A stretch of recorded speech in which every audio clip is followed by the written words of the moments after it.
بسم الله الرحمن الرحيم. الحمد لله الذي أنزل على عبده الكتاب ولم يجعل له عوجا قيما لينذر بأسا شديدا من لدنه ويبشر المؤمنين الذين يعملون الصالحات أن لهم أجرا حسنا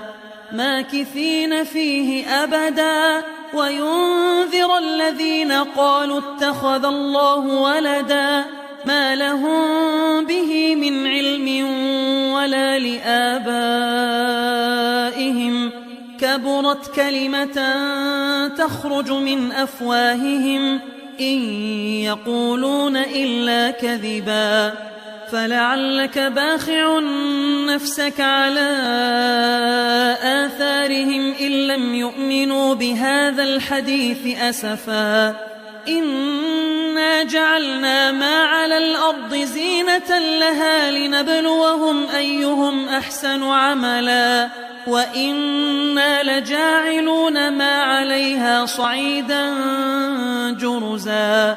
أم حسبت أن أصحاب الكهف والرقيم كانوا من آياتنا عجبا إذ أوى الفتية إلى الكهف فقالوا ربنا آتنا من لدنك رحمة وهيئ لنا من أمرنا رشدا فضربنا على آذانهم في الكهف سنين عددا ثم بعثناهم لنعلم أي الحزبين أحصى لما لبثوا أمدا نحن نقص عليك نبأهم بالحق إنهم فتية آمنوا بربهم وزدناهم هدى وربطنا على قلوبهم إذ قاموا فقالوا ربنا رب السماوات والأرض لن ندعو من دونه إلها لقد قلنا إذا شططا هؤلاء قوم اتخذوا من دونه آلهة لولا يأتون عليهم بسلطان بين فمن أظلم ممن افترى على الله كذبا وإذ اعتزلتموهم وما يعبدون إلا الله فأووا إلى الكهف ينشر لكم ربكم من رحمته ويهيئ لكم من أمركم مرفقا وترى الشمس إذا طلعت تزاور عن كهفهم ذات اليمين وإذا غربت تقرضهم ذات الشمال وهم في فجوة منه ذلك من آيات الله من يهد الله فهو المهتد ومن يضلل فلن تجد له وليا مرشدا وتحسبهم أيقاظا وهم رقود ونقلبهم ذات اليمين وذات الشمال وكلبهم باسط ذراعيه بالوصيد لو اطلعت عليهم لوليت منهم فرارا ولملئت منهم رعبا وكذلك بعثناهم ليتساءلوا بينهم قال قائل منهم كم لبثتم قالوا لبثنا يوما أو بعض يوم قالوا ربكم أعلم بما لبثتم فابعثوا أحدكم بورقكم هذه إلى المدينة فلينظر أيها أزكى طعاما فليأتكم برزق منه وليتلطف ولا يشعرن بكم أحدا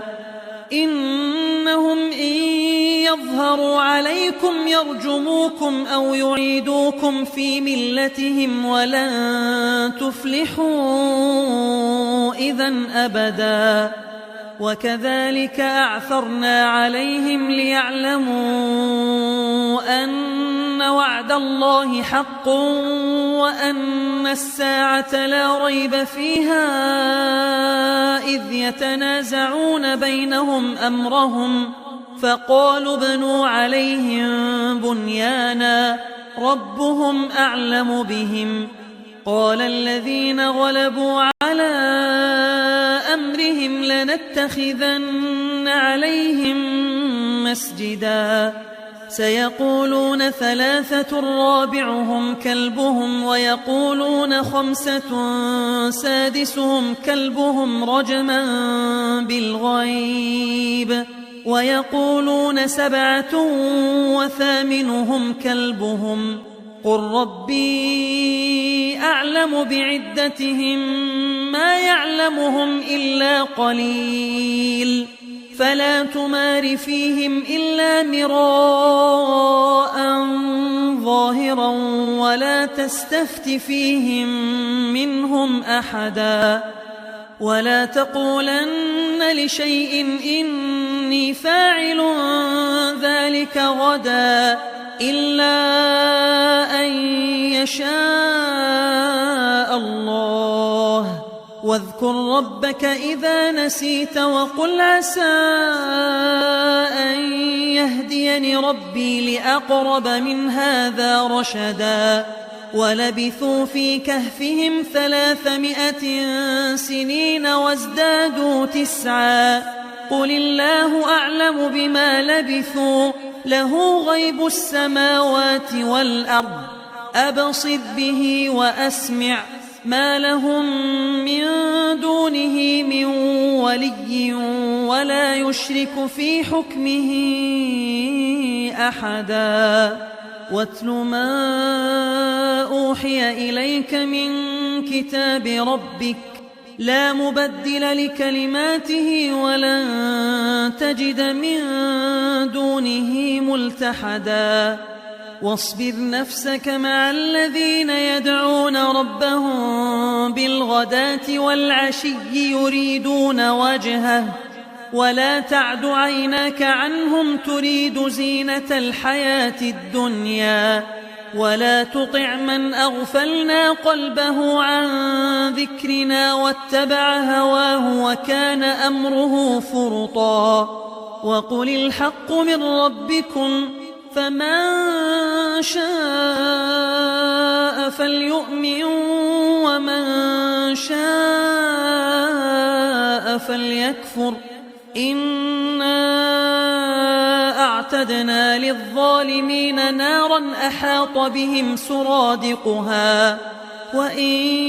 يستغيثوا يغاثوا بماء كالمهل يشوي الوجوه بئس الشراب وساءت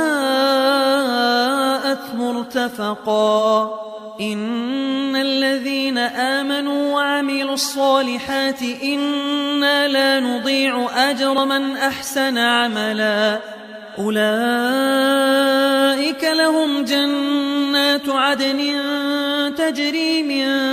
تحتهم الأنهار يحلون فيها من أساور من ذهب ويلبسون ثيابا خضرا من سندس واستبرق متكئين فيها على الأرائك نعم الثواب وحسنت مرتفقا. واضرب لهم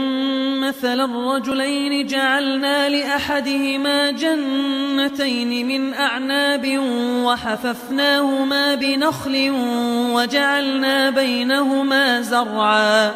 كلتا الجنتين آتت أكلها ولم تظلم منه شيئا وفجرنا خلالهما نهرا وكان له ثمر فقال لصاحبه وهو يحاوره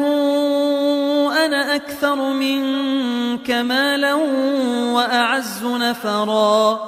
ودخل جنته وهو ظالم لنفسه قال ما أظن أن تبيد هذه أبدا وما أظن الساعة قائمة ولئن رددت إلى ربي لأجدن خيرا منها منقلبا قال له صاحبه وهو يحاوره أكفرت بالذي خلقك من تراب ثم من نطفة ثم سواك رجلا لكن هو الله ربي ولا أشرك بربي أحدا ولولا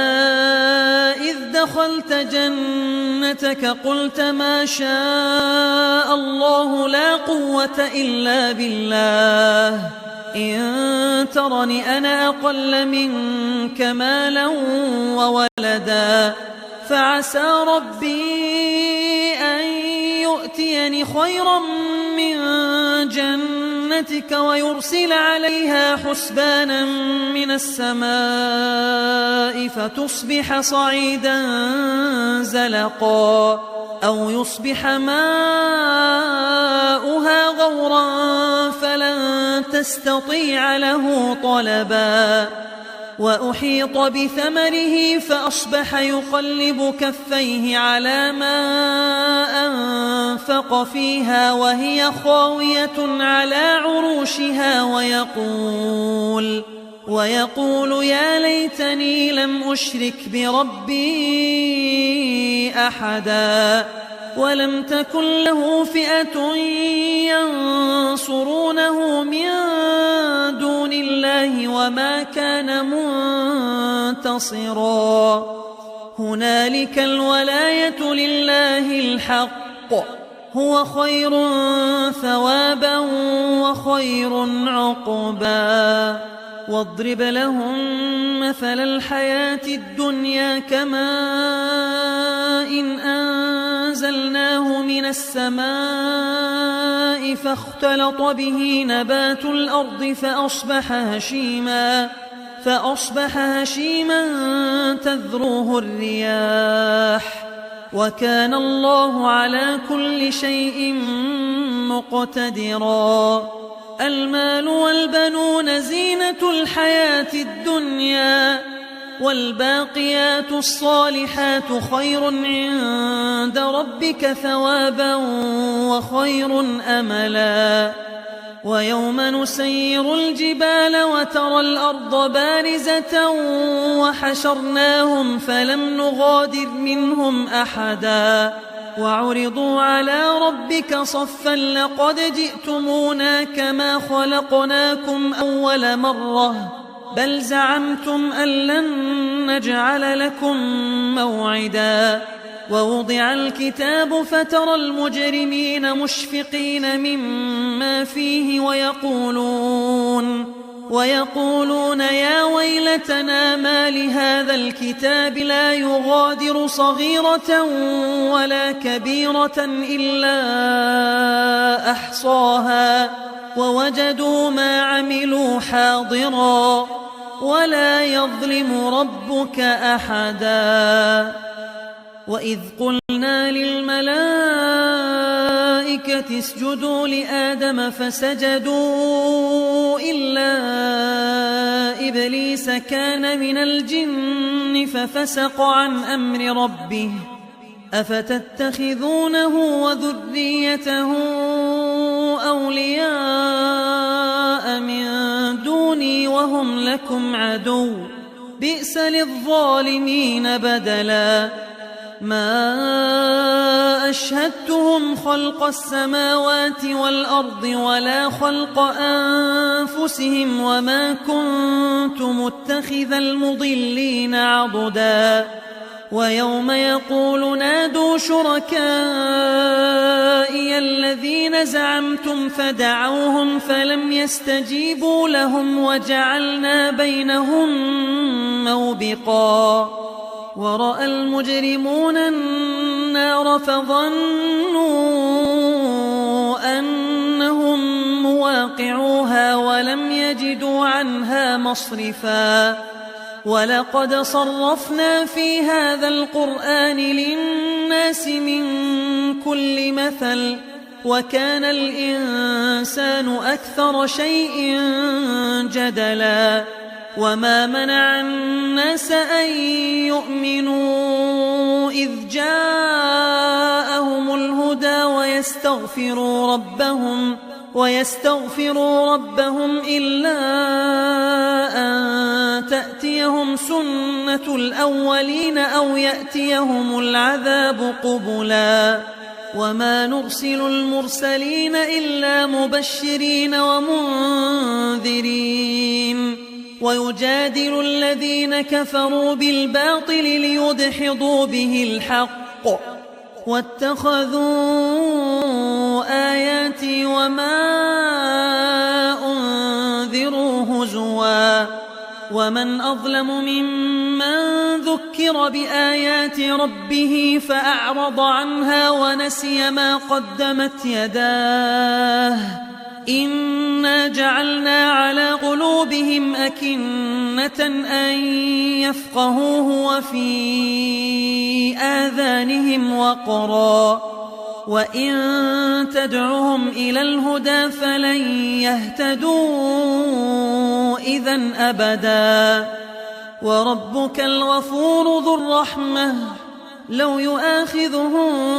بما كسبوا لعجل لهم العذاب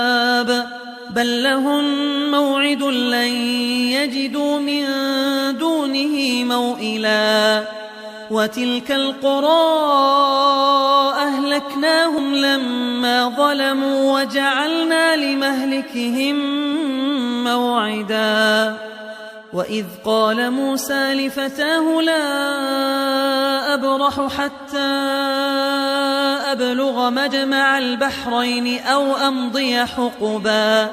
فلما بلغا مجمع بينهما نسيا حوتهما فاتخذ سبيله في البحر سربا فلما جاوزا قال لفتاه آتنا غداءنا لقد لقينا من سفرنا هذا نصبا قال أرأيت إذ أوينا إلى الصخرة فإني نسيت الحوت وما أنسانيه إلا الشيطان أن أذكره واتخذ سبيله في البحر عجبا قال ذلك ما كنا نبغ فارتدا على آثارهما قصصا فوجدا عبدا من عبادنا آتيناه رحمة من عندنا وعلمناه من لدنا علما قال له موسى هل أتبعك على أن تعلمني مما علمت رشدا قال إنك لن تستطيع معي صبرا وكيف تصبر على ما لم تحط به خبرا قال ستجدني إن شاء الله صابرا ولا أعصي لك أمرا قال فإن اتبعتني فلا تسألني عن شيء حتى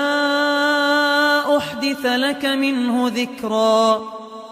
فانطلقا حتى إذا ركبا في السفينة خرقها قال أخرقتها لتغرق أهلها لقد جئت شيئا إمرا قال ألم أقل إنك لن تستطيع معي صبرا قال لا تؤاخذني بما نسيت ولا ترهقني من أمري عسرا فانطلقا حتى إذا لقيا غلاما فقتله قال أقتلت نفسا زكية بغير نفس لقد جئت شيئا نكرا قال ألم أقل لك إنك لن تستطيع معي صبرا قال إن سألتك عن شيء بعدها فلا تصاحبني قد بلغت من لدني عذرا فانطلقا حتى إذا أتيا أهل قرية استطعما أهلها فأبوا أن يضيفوهما فوجدا فيها جدارا يريد أن ينقض فأقامه قال لو شئت لاتخذت عليه أجرا قال هذا فراق بيني وبينك سأنبئك بتأويل ما لم تستطع عليه صبرا أما السفينة فكانت لمساكين يعملون في البحر فأردت أن أعيبها وكان وراءهم ملك يأخذ كل سفينة غصبا وأما الغلام فكان أبواه مؤمنين فخشينا أن يرهقهما طغيانا وكفرا فأردنا أن يبدلهما ربهما خيرا منه زكاة وأقرب رحما وأما الجدار فكان لغلامين يتيمين في المدينة وكان تحته كنز لهما وكان أبوهما صالحا فأراد ربك أن يبلغا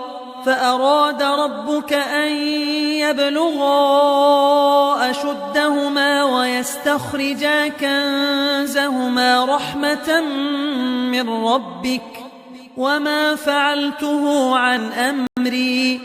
ذلك تأويل ما لم تسطع عليه صبرا ويسألونك عن ذي القرنين قل سأتلو عليكم منه ذكرا إنا مكنا له في الأرض وآتيناه من كل شيء سببا فأتبع سببا حتى إذا بلغ مغرب الشمس وجدها تغرب في عين حمئة ووجد عندها قوما قلنا يا ذا القرنين إما أن تعذب وإما أن تتخذ فيهم حسنا قال أما من ظلم فسوف نعذبه ثم يرد إلى ربه فيعذبه عذابا نكرا وأما من آمن وعمل صالحا فله جزاء الحسنى وسنقول له من أمرنا يسرا ثم أتبع سببا حتى إذا بلغ مطلع الشمس وجدها تطلع على قوم لم نجعل لهم من دونها سترا كذلك وقد أحطنا بما لديه خبرا ثم أتبع سببا حتى إذا بلغ بين السدين وجد من دونهما قوما لا يكادون يفقهون قولا قالوا يا ذا القرنين إن يأجوج ومأجوج مفسدون في الأرض فهل نجعل لك خرجا على أن تجعل بيننا وبينهم سدا قال ما مكني فيه ربي خير